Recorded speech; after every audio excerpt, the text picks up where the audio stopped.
I just want to take a few moments and cover some things that has assisted me in acquiring things in my life. I know that you people are aware of these basic fundamental laws that operate in this world of ours. Some people are aware of them, some people are not aware of them, but they are using them. And sometimes we wonder why certain things happen to us. We acquire certain things. And then over a period of time, it seems like we live in stagnation. Nothing happens. Nothing takes place. Everything seems to be at a standstill. But there are basic laws in this universe that we are governed by, and they work for you if you know how to apply them. And I would like to cover a couple of these laws just to assist you in knowing why these things happen. We have laws of success. We have laws of poverty. We have laws of lack, laws of prosperity. We have laws of hate. We have laws of love. We have laws of peace. All of these are basic laws. If we use them rightfully, wonderful things will happen to us. If we use them wrong, then we get ourselves in trouble. Now, one of the things that always has bothered me is in all the books that I've ever read on setting goals in life, positive thinking, positive goals that we want in life, and many of you people have probably read the similar books.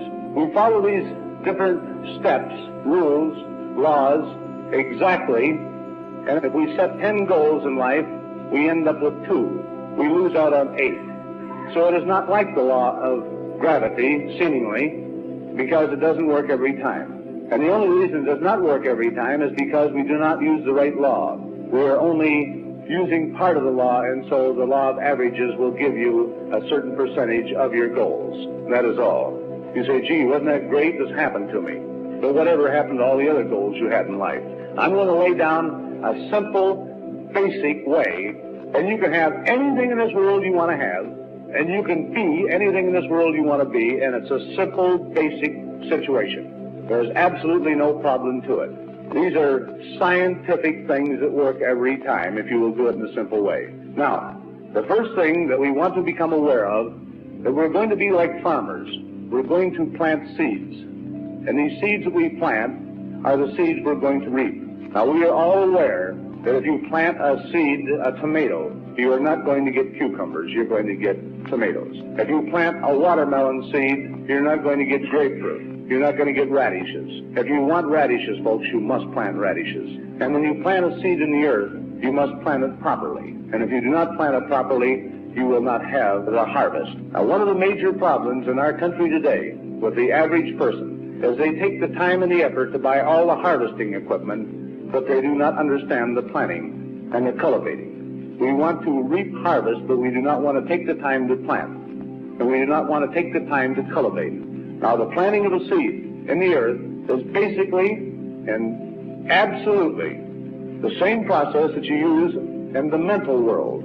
We are born with a conscious mind and a subconscious mind. We are the only animal in the kingdom that has both a conscious and a subconscious mind. A mind to decide at any time in life where we want to go or what we want or what we don't want. We can decide with this conscious mind of ours at any moment whether we want to do a thing or we don't want to do it. We can decide what we want to eat or what we don't want to eat. We can decide what we want to drink or what we don't want to drink. We can decide what we want in life, in a home, in an automobile, in the clothes we wear, the stoves we buy, anything that we want in this world, any type of furniture, any type of a home, any type of anything. We decide at any time right here. Now, where most people are making a mistake is they set their goals down. They say, well, what is your goals? Write them down. So the fellow sits down, he says, I want a car, I want a house, I want some furniture, I want some new clothes, I want some money, and this is the way they set their goals. Now, folks, if we had a whole group of seeds, let's take apple seeds. We had 50 different types of apple seeds. And we just grabbed any one of them out and said, we want apples. We throw them in the ground, they come up, and they said, gee, those are green apples. I wanted red ones. Well, that's because you just picked any type of an apple seed. You didn't describe it.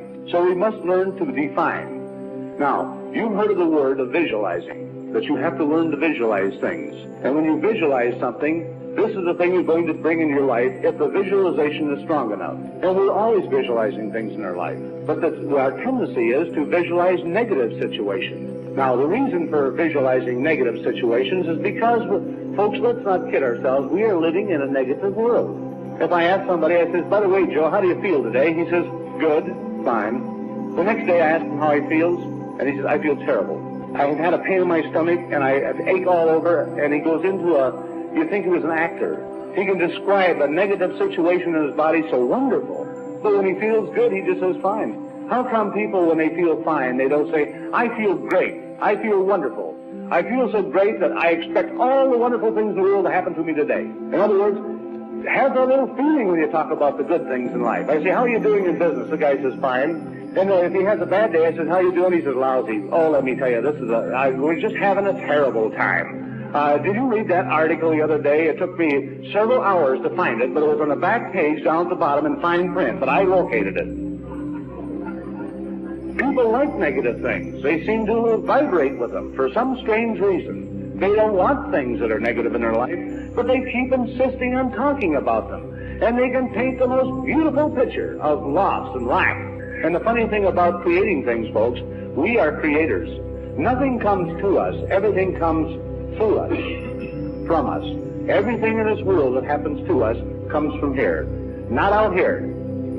And everything that you have in your life is exactly what you designed. The dress you're wearing, the coat you're wearing, the tie you're wearing, the necklace you're wearing, the home you're living in, the neighbors you got, the friends you got. But what I'm saying is that everything we attract is what we are. And what I am speaks so loudly, I cannot hear what you say. And what you are speaks so loudly, I cannot hear what you say. You see, everything that you have is the things that you've created. So be careful about what you create. Be careful. It's hard to visualize a thing. But you see, we have to learn to describe things. Now, I'm going to go through a description of a thing because this is very important in your lives, folks. Please listen and please try to remember what I'm saying. You can change your life that quick into everything wonderful. You can have everything wonderful happening to you if you use these basic, simple little things. Now, I'm going to describe a thing that, an automobile. I'll talk about an automobile because an automobile is easy to describe, and people can comprehend it very quickly and very easily. And I'm not going to talk about a Chevrolet. I'm going to talk about a Cadillac. And every time I talk about a Cadillac, folks, I'm not describing the Cadillac per se. I'm talking about a Cadillac idea. The Cadillac idea in the clothing, in the homes, and the things that you really desire deep within you. And I'm not talking about something that you say, well, I got to have money to have a Cadillac. I'm not talking about money. It is not necessary that you have money to have a Cadillac. There's many wonderful things can happen to you where these things can come to you from very unusual sources. Many wonderful things can happen to you. If you believe in the thing that I'm talking about, and if you can do and go through the process I'm talking about, your incomes will be double, triple, quadruple. The one thing that I had in my mind, that I had defined in my mind, was a red Cadillac convertible. I never owned a Cadillac in my life. Now, you probably don't want a red Cadillac, but I wanted one. And I defined that thing right down to its socks, and the end result was I had me a red Cadillac convertible, and my income increased to a point where it cost me nothing. This is visualizing. This is a positive attitude towards the things you want. Too many people stop their dreams because they start thinking about the thing that is not necessary in order to have it. I say to somebody, I say, do you want a new Cadillac? The guy says, I want one, but I can't afford it. I says, it has nothing to do with affording it this minute. I just want to know what you really want. Most people are afraid to define what they want in life. They're afraid to define it. They're afraid it's going to cost them something. But if you're making $1,000 a month right now, and you could double your income to $2,000 a month, you could have your Cadillac, you could have 2 Cadillacs, you could have 5 Cadillacs. So you don't have to worry about the income. I'm just talking about a principle now. The Cadillac, what do you do about it? I'll say, Pete, what would you like to have? He says, a Cadillac. Now, don't forget, folks, I'm going to give it to him. I'm going to give it to him. So he has nothing to worry about. No money, no nothing. So I says, Pete, what do you want? He says, a Cadillac. I says, fine, Pete. Now, this is where people make their mistakes. I says, I got a nice 1936 beat-up model downstairs. I'll give it to you. He says, I don't want a 36 model Cadillac. I says, you just told me you wanted a Cadillac. He says, I want a 62 Cadillac. I says, why didn't you tell me, Pete? Why didn't you tell me? This is the way people set their dreams. They just say, I want a Cadillac. Do you want an orange one or a green one? He says, I want a red one. Now he's starting to define. And you know, it's very difficult to define up here in your mind. The best thing to do is to get a piece of paper, folks, and start defining on a piece of paper a 1962 Cadillac, a red Cadillac, convertible. I'm just describing one car now. You can have any kind of car you want. A red Cadillac 1962 convertible with a white top, red and white upholstery, a red floor rug, white wall tires, electric windows, air conditioning unit. The guy says, how much does that cost? I says, don't worry about it, you're going to get it for nothing. The guy says, I'll take it then. So now he says, I'm going to put everything down then, shouldn't I? And he says, that's right. Describe it right down to the T. So he goes right through his Cadillac and he describes it, everything about this Cadillac that he wants. And when he gets all through, the perfect visualization is up here now. Because he has described it. When you write it, you start seeing it. So he gets the picture up here by writing it down here. This is how you define things that you want in this world. So he gets it all defined. When he gets that Cadillac completely defined in his mind, he's got the seed. He hasn't planted it yet. He's got it picked out. Now, the important thing is that you must release that seed. You must release it, and it must be planted. And the finest thing in the world to plant that seed is to take on this piece of paper now and just write across that, thank you. That's the law of acceptance, and you will be amazed how many people in this world can't accept their good. You will be shocked. Thank you means that I have accepted it, I'm going to have it, I know it's mine. And then you take and fold this piece of paper up with this goal on it, with this dream, your desire, and you put it away. Put it underneath a tablecloth someplace, or put it in a drawer someplace.